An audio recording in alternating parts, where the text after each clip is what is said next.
बहुत समय पहले की बात है। एक राज्य में एक रामचंद्र नाम का बहुत दयालु राजा राज्य करता था। वह प्रजा का हितैषी था। प्रजा का हित उसके लिए सर्वोपरि था। वह हमेशा इस प्रयास में रहता कि उसकी प्रजा को कोई समस्या कोई परेशानी न हो, सभी सुख चैन का जीवन बसर करें। उसके शासन में प्रजा प्रसन्नता और सुख से जीवन व्यतीत कर रही थी। राजा प्रायः वेश बदलकर राज्य भ्रमण पर निकलता और प्रजा की स्थिति के बारे में पता करता। यदि उसे पता चलता कि प्रजा किसी प्रकार के कष्ट में है, तो वह उन कष्टों को दूर करने का प्रयास करता। एक बार वह इसी प्रकार वेश बदलकर राज्य भ्रमण पर निकला। भ्रमण करते करते वह एक जंगल से गुजरा और रास्ता भटक गया। उसके सैनिक पीछे छूट गए और वह अकेला रह गया। रास्ता ढूंढता हुआ वह एक स्थान पर पहुंचा। उसने देखा कि वहां एक कुटिया बनी हुई है। राजा को भूख लग आई थी। उसने सोचा, यहां अवश्य भोजन की व्यवस्था हो जाएगी। उसने अपने घोड़े को एक पेड़ से बांधा और कुटिया में प्रवेश किया। वह एक साधु की कुटिया थी।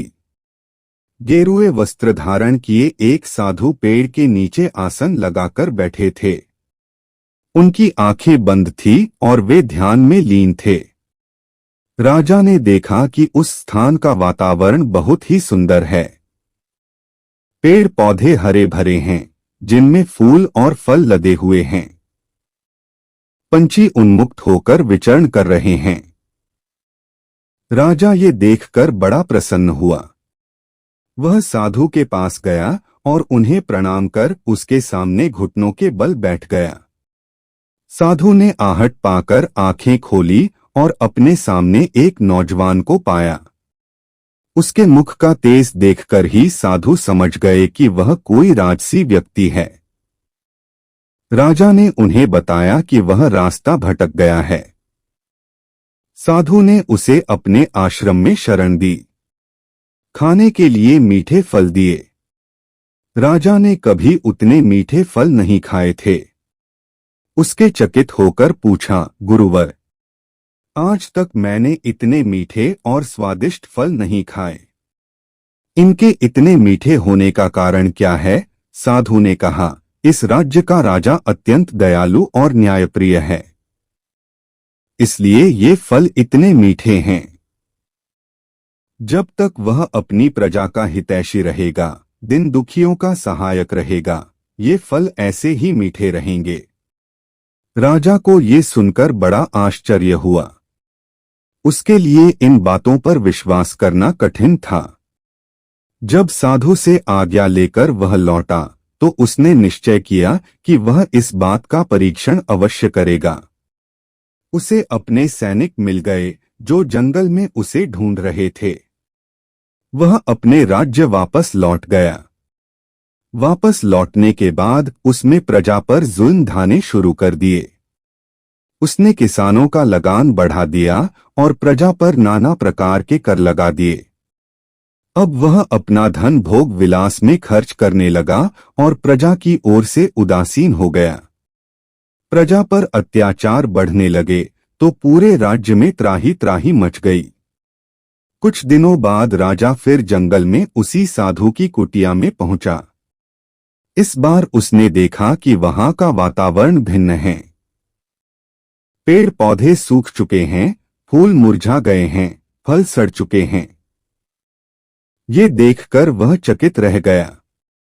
वह साधु के पास गया और उसे प्रणाम किया। साधु ने उसे खाने के लिए फल दिए। इस बार फलों का स्वाद कड़वा था। राजा ने साधु से इसका कारण पूछा। साधु ने कहा, इस राज्य का राजा बाद पहले जैसा नहीं रहा।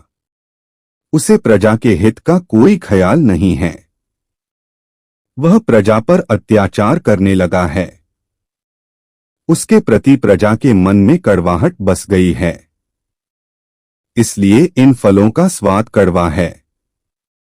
राजा साधु की कुटिया से अपने राज्य लौट आया। उसे साधु की बात समझ आ गई थी। अगले दिन से वह फिर से अपनी प्रजा का ध्यान रखने लगा। उसके बदलते ही फिर से प्रकृति ने अपना रंग बदला और हरी भरी हो गई। दोस्तों, इस कहानी से हमें यही सीख मिलता है, जैसा कर्म करोगे वैसा ही फल मिलेगा। यदि अच्छे कर्म करोगे तो अच्छा फल मिलेगा, बुरे कर्म करोगे तो बुरा। यदि हम किसी को कड़वाहट देंगे तो बदले में हमारे जीवन में भी कड़वाहट घुल जाएगी। इसलिए हमेशा सबका भला करें। अगर आप सभी को वीडियो पसंद आया हो तो वीडियो को लाइक और चैनल को सब्सक्राइब करें। जय हिंद।